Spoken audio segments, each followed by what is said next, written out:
What if I told you the Volkswagen sitting outside your home right now could outlive almost every car you've ever seen on the road, and not by a little, but by hundreds of thousands of miles? Imagine crossing 300,000 miles like it's nothing, passing 500,000 without a rebuild, and then quietly approaching a number most drivers never even dream about. 1 million miles. That's not a fantasy. That's not reserved for rare lucky cases. It's something you can actually achieve, and in this video, you're going to understand exactly how and why. Because the real secret isn't hidden in some advanced German engineering manual. It comes from a completely different mindset, perfected thousands of miles away in Japan, where vehicles are pushed harder, driven longer, and maintained with a level of precision most people never even consider. And once you understand these principles, you'll realize the difference between a Volkswagen that dies at 200,000 miles and one that keeps going forever isn't luck, it's discipline. Right now, most Volkswagen owners are unknowingly following habits that slowly shorten the life of their engine every single day. They trust factory intervals, they follow what dealerships suggest, and they assume modern engineering will take care of everything. But in Japan, where taxi fleets rack up extreme mileage year after year, mechanics and drivers have learned something very different. They've discovered that longevity doesn't come from doing what's acceptable, it comes from doing what's optimal, and that difference changes everything. The first principle is something so simple, yet so often ignored, that it alone determines whether your engine lives a long life or slowly wears itself out. It's the oil change interval, but not the one you've been told.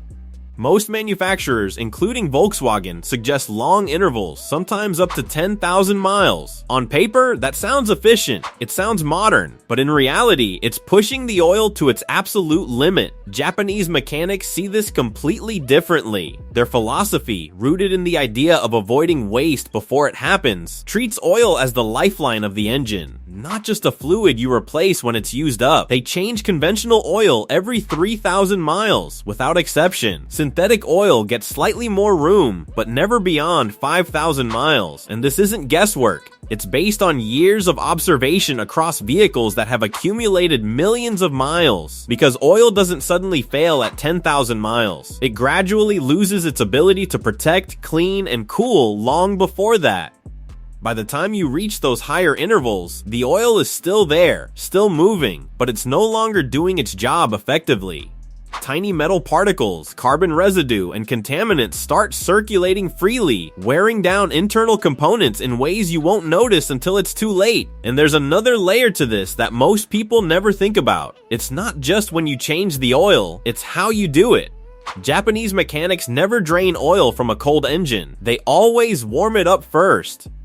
Because when oil is cold, it thickens and contaminants settle at the bottom of the oil pan. If you drain it in that state, you're leaving behind exactly the debris you're trying to remove. But when the engine is warm, everything stays suspended, allowing a complete and effective drain. It's a small detail, but over hundreds of oil changes, it becomes a massive difference. They also never skip replacing the oil filter. Not sometimes, not every other change.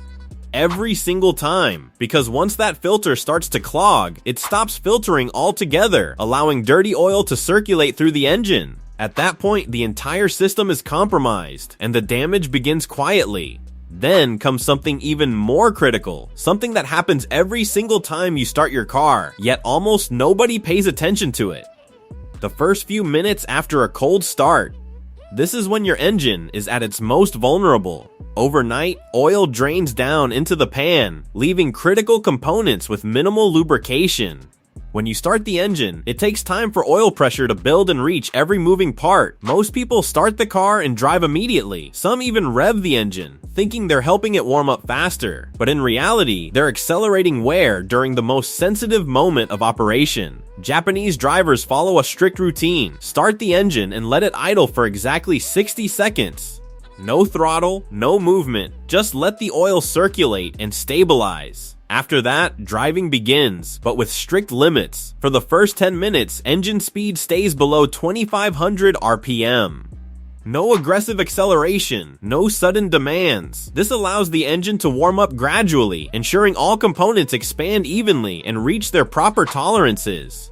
Because metal expands with heat, and forcing a cold engine to perform creates microscopic stress points that build into major failures over time. They also emphasize something called progressive warming. Instead of immediately entering stop-and-go traffic, they prefer steady, continuous driving during the warm-up phase. Because constant heating and cooling cycles in traffic create stress that weakens components faster than consistent operation ever would. This becomes especially important in Volkswagen engines equipped with timing chains. These systems rely on oil pressure to maintain proper tension. During a cold start, that pressure hasn't fully built yet, meaning the chain can momentarily loosen and create wear. Over time, that wear accumulates, leading to failures that seem random but are actually the result of years of improper warm-up habits. Moving deeper into the system, there's another area that's often overlooked but just as critical: the fuel system. Most drivers think of fuel as something simple. You fill the tank and drive, but Japanese mechanics treat it as a precision system that requires constant care. Fuel injectors, in particular, operate with incredible accuracy, spraying fuel in fine patterns that directly affect combustion efficiency. Over time, deposits form. Carbon builds up. Microscopic particles clog the injector nozzles.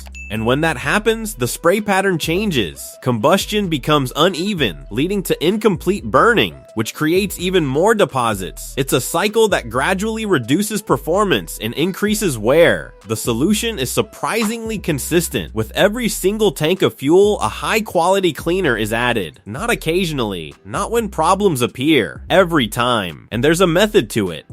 The cleaner goes in before refueling, allowing the incoming fuel to mix it thoroughly throughout the tank. This ensures even distribution and maximum effectiveness from the very beginning. Fuel level also plays a role. Japanese drivers rarely let the tank drop below a quarter full, not because they're worried about running out, but because fuel acts as a coolant for the fuel pump. Running low increases heat and wear, while also pulling in sediment that settles at the bottom of the tank. They also stick to higher quality fuel, not for performance, but for cleanliness. Better fuel contains more detergents, which helps keep the system free of deposits over the long term. Over hundreds of thousands of miles, that difference becomes significant. Then there's the transmission, one of the most expensive components to repair, yet one of the most neglected. Many drivers believe in lifetime fluid, assuming it never needs to be changed. But that idea has led to countless failures. Japanese maintenance schedules treat transmission fluid as a regular service item, changing it every 40,000 miles for standard automatics and every 60,000 miles for dual clutch systems. But they don't just replace part of the fluid, they perform a complete exchange, removing all old fluid from the system, because partial changes leave contaminated fluid behind, which continues to circulate and degrade performance. And timing is everything. Waiting until problems appear is already too late. Fluid must be replaced before symptoms begin, ensuring the system never reaches a point of damage.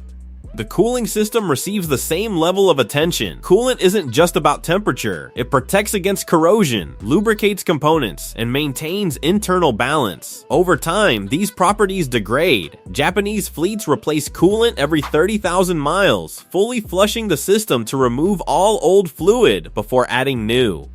They also maintain pressure integrity, ensuring the system operates at optimal levels. Even minor pressure loss can lead to localized overheating, causing long-term damage that often goes unnoticed until it becomes severe. Thermostats are replaced on schedule as well, preventing failures before they occur, because a small, inexpensive part can control the entire thermal balance of the engine. Finally, everything ties into a broader philosophy that defines the entire approach, replacing parts before they fail. Instead of waiting for breakdowns, components are changed based on lifespan, not condition. Timing belts, spark plugs, hoses, batteries, everything follows a schedule designed to prevent failure entirely, because when one component fails, it rarely happens alone. Failures cascade. A small issue leads to a larger one, which leads to a major repair. Preventing that first failure stops the entire chain reaction, and through all of this, records are kept meticulously. Every service, every replacement, every detail is documented, not just for organization, but to ensure consistency and maintain value.